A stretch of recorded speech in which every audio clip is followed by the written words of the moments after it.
E aí, gente, tudo certo? Como vocês estão?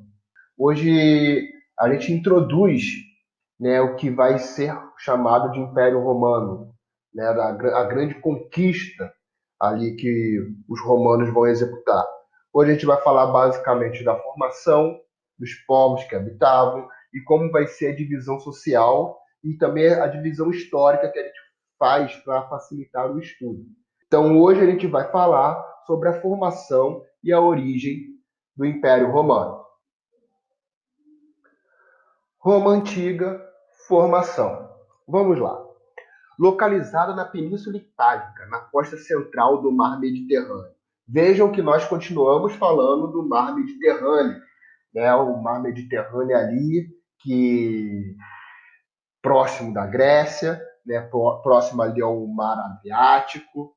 Então a gente está falando da região ali entre a Europa e o continente africano, beleza?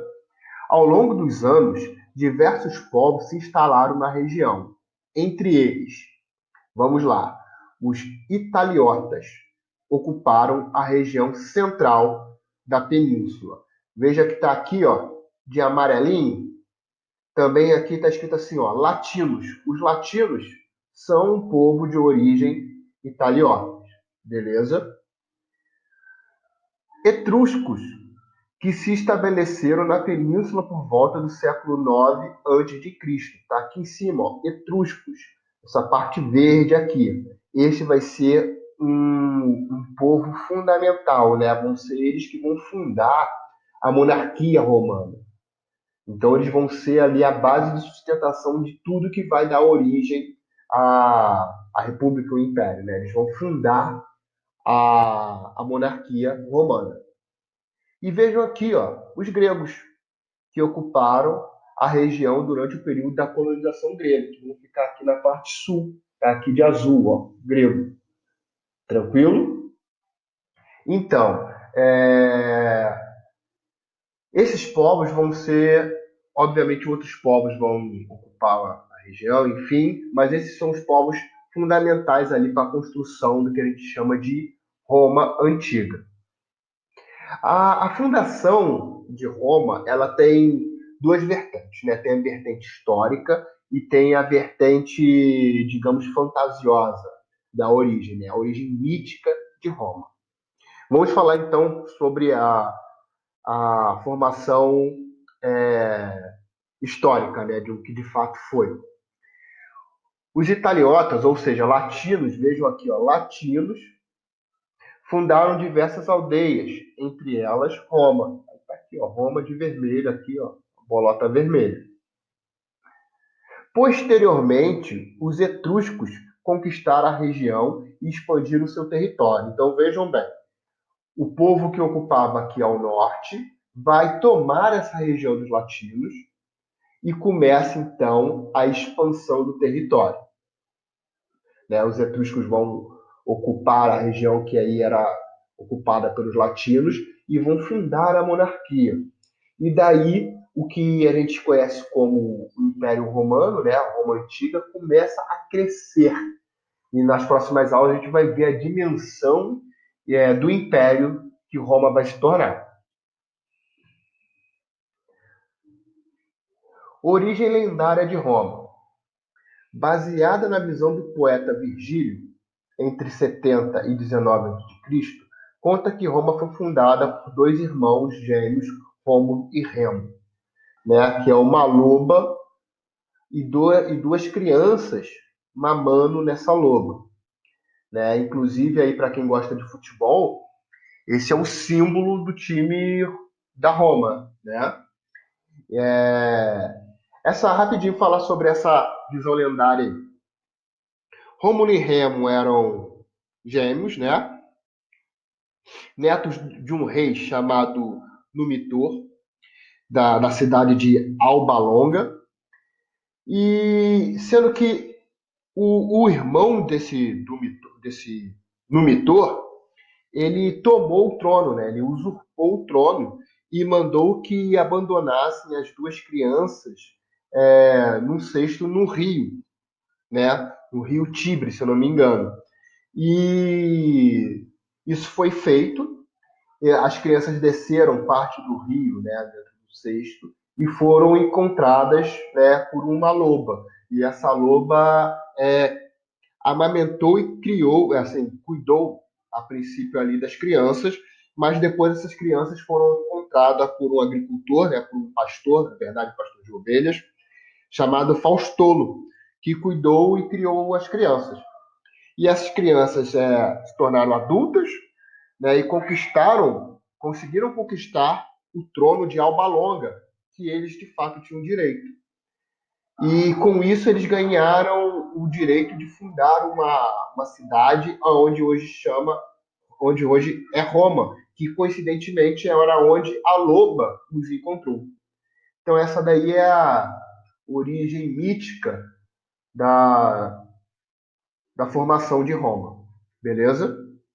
E como a gente divide a história romana? Como eu falei, é muita coisa, acontece muita coisa dentro do Império, dentro da Roma antiga. Então a gente costuma a dividir a história para a gente conseguir entender melhor.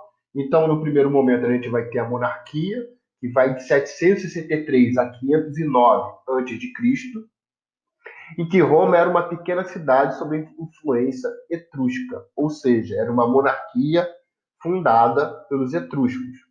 Depois a gente começa a falar sobre a República Romana, que vai de 509 a 26 a.C.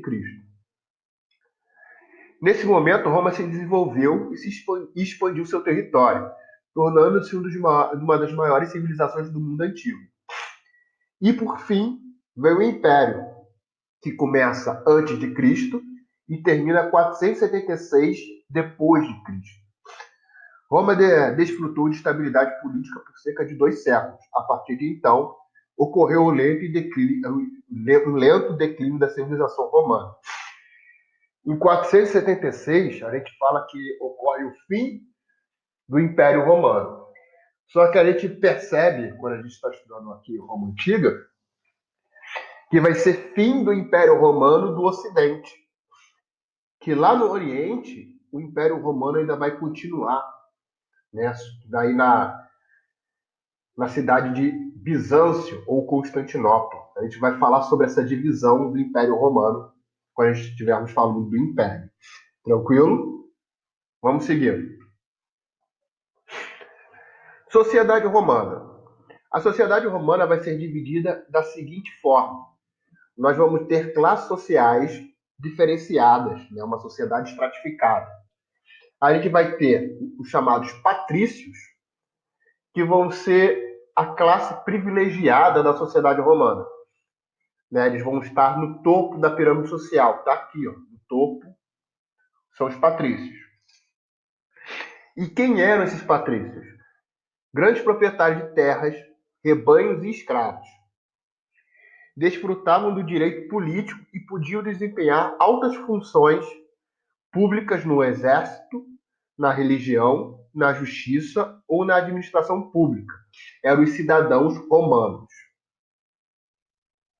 Então, novamente, a gente vê que uma pequena parte da população que vai conseguir desfrutar direitos políticos, muito semelhante ao que a gente viu na Grécia.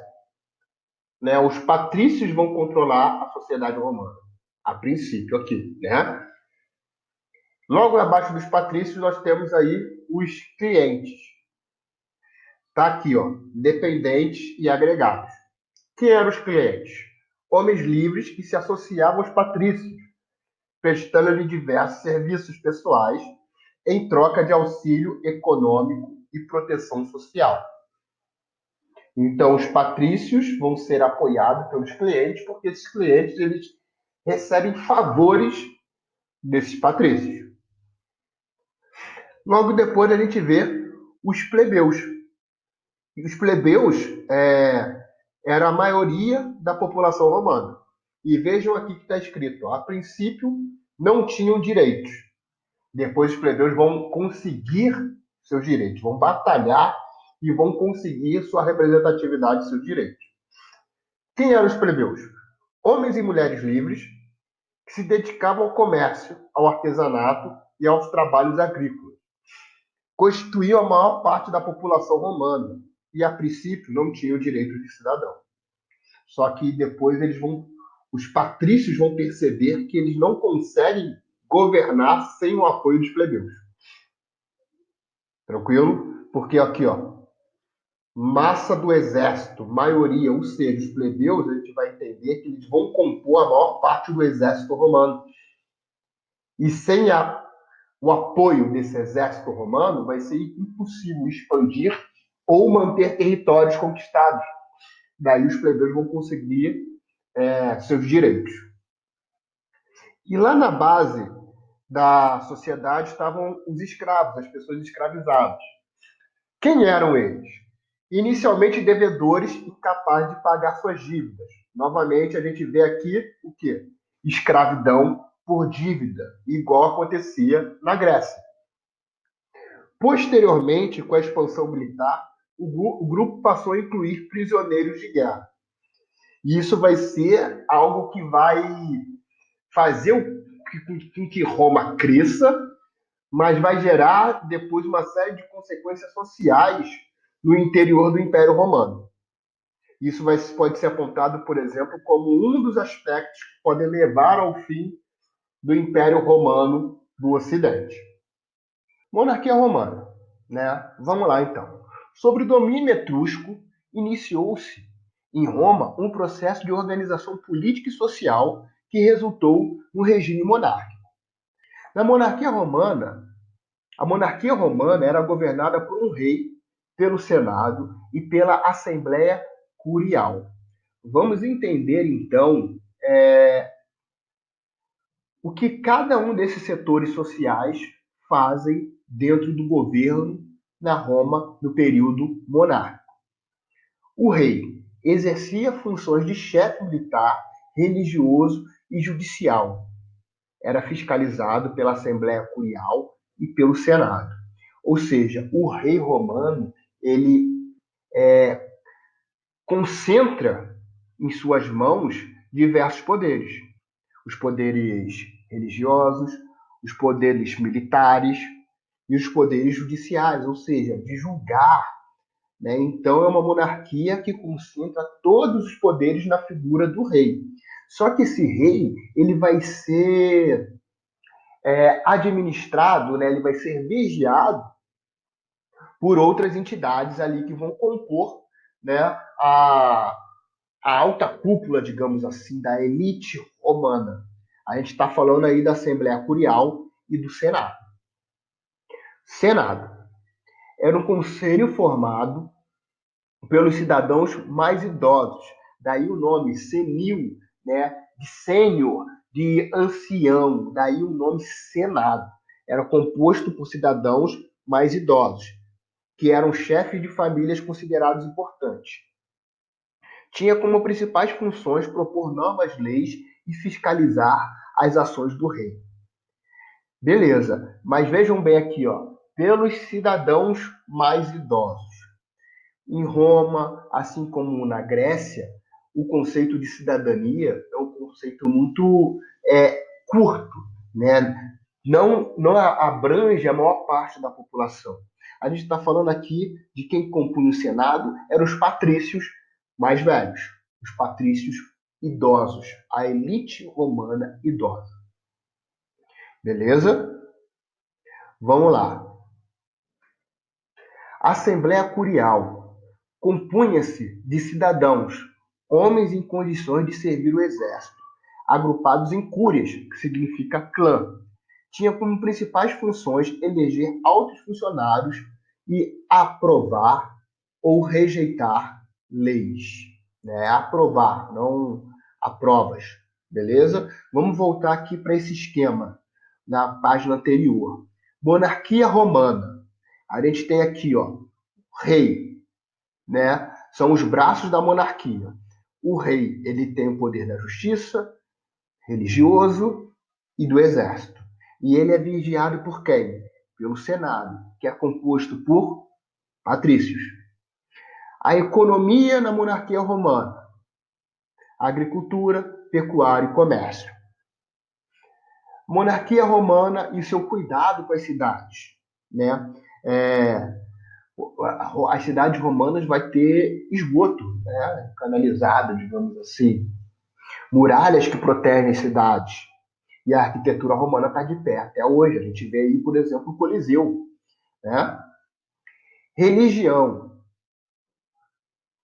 A gente vai falar aqui dos cultos privados e públicos. E de Numa e de Pompílio. Beleza? A gente vai falar da religião mais à frente. Então vamos focar aqui na questão da monarquia novamente. Né? O rei governa tudo, o rei tem esses poderes aqui, ó, justiça, sacerdote, exército, concentrado nas suas mãos, mas ele é vigiado pelo Senado, que é composto por patrícios. E patrícios são, novamente aqui para a gente não esquecer isso, os patrícios são a elite romana, eles estão aqui, ó, no topo da pirâmide social. Beleza? Eram eles que tinham os direitos políticos a princípio. Depois, os plebeus, que é a maior parte da população romana, a gente vai ver aqui no próximo período, né, que é a República Romana, que os plebeus eles vão conseguir seus direitos. Né? Vão batalhar, vão fazer uma série de greves, manifestações e vão conseguir os seus direitos políticos, inclusive representantes no Senado. Tranquilo? Religiosidade romana. Os romanos, a princípio, cultuavam entidades protetoras da família, que eram chamadas de numenes, e dos bens, lares e penates, além daqueles que protegiam a natureza. Beleza? Então, em Roma se tinha um aspecto religioso. Né? Vejam bem que aqui ainda não falei nada sobre cultura grega. Né? E, inclusive, olha o que está escrito aqui no tópico abaixo. Essas entidades não possuíam formas físicas e eram cultuadas em recintos sagrados. Ou seja, eram entidades sem forma, né? E eles eram cultuados e não precisamente num templo, mas em lugares que poderiam ser lugares sagrados. Né? Não se tinha um templo construído para adorar os deuses, mas bastava que o lugar fosse sagrado. Tranquilo? Só que com o passar dos tempos, a gente viu que os gregos ocuparam ali a parte sul da Itália, né? Com o passar dos tempos, alguns atos religiosos romanos sofreram modificações, sobretudo devido à influência grega. A gente vai, a partir daqui, fazer um espelho entre os deuses romanos e os deuses gregos, e as suas equivalências. Vamos seguir, ó. Os númenes adquiriram forma humana, identificando-se com os deuses gregos. Ou seja, os deuses romanos que não tinham forma, agora possuem formas, características e habilidades dos deuses gregos. Se personificaram nos deuses gregos. Aí a gente pode começar a falar aí sobre uma cultura greco-romana. Os principais deuses romanos coincidiam com os do panteão grego. Ou seja, os principais deuses romanos tinham seus equivalentes nos principais deuses gregos. Até mesmo nas suas atribuições, ou seja, por exemplo, Afrodite. Né? Afrodite é a deusa da beleza e do amor. Vênus, que vai ser a representação de Afrodite para os romanos, vai ter as mesmas características, vai ser a deusa da beleza e do amor. Tranquilo? Desde o governo de Otávio, isso aí é uma novidade. Os imperadores romanos, a partir do governo de Otávio, eles vão ser reverenciados e cultuados como deuses. Isso vai ser um grande problema, por exemplo, para o cristianismo. O cristianismo que vai surgir aí no interior do Império Romano, eles não vão aceitar a figura do imperador como uma figura sagrada. Né? E o crescimento do cristianismo, sobretudo nas camadas mais pobres de Roma, vai fazer com que o cristão seja um dos pilares para a ruína do Império Romano. No século III, o cristianismo cresce no interior do Império, modificando radicalmente os hábitos e valores romanos. Vamos ver aqui, então, alguns deuses equivalentes entre a cultura grega e a cultura romana. Novamente, só lembrando para vocês o seguinte, a gente vai falar mais sobre o cristianismo no interior do Império Romano, quando a gente estiver falando sobre o fim do Império Romano. Aí a gente vai falar sobre o fim das expansões, né, a ruralização do Império, a gente vai falar sobre as invasões bárbaras, a gente vai falar sobre a falta de oportunidade, cultura de pão e circo, fome, né? A gente vai falar sobre isso, que vai uma série de fatores que vão contribuir para a decadência e o fim do Império Romano do Ocidente, porque a gente também vai falar do Império Romano do Oriente, que vai ser o Império Bizantino, que vai continuar durante aí um grande período da história. Mas voltando aqui então para os deuses romanos e deuses gregos. Júpiter, Zeus, pai dos deuses. Juno, Hera, esposa, deusa do casamento. Vênus, Afrodite, deusa da beleza e do amor. Apolo é Apolo mesmo, deus do amor. Diana é Artemis, deusa da caça. Netuno é Poseidon, deus do mar. Plutão é Hades, deus da morte. Marte é Ares, deus da guerra. Minerva é Atena, deusa da sabedoria. Ceres é Deméter, deusa das colheitas. Baco é Dionísio, deus da alegria e do vinho. Mercúrio é Hermes, deus do comércio e o mensageiro. Vulcano é Festus, deus do fogo e dos artesãos. Tranquilo? Então já vai ter essa equivalência. Nós vamos ver isso também quando a mistura da cultura greco-romana, quando a gente estiver falando sobre Renascimento, no final da Idade Média. A gente vai falar sobre Renascimento e início da Era Moderna. Né? Então a gente vai ver o resgate à cultura greco-romana, o resgate a esses deuses. Tranquilo, gente? Então, meus amores, por hoje é só. Abraço, gente. Se cuidem. Tchau, tchau.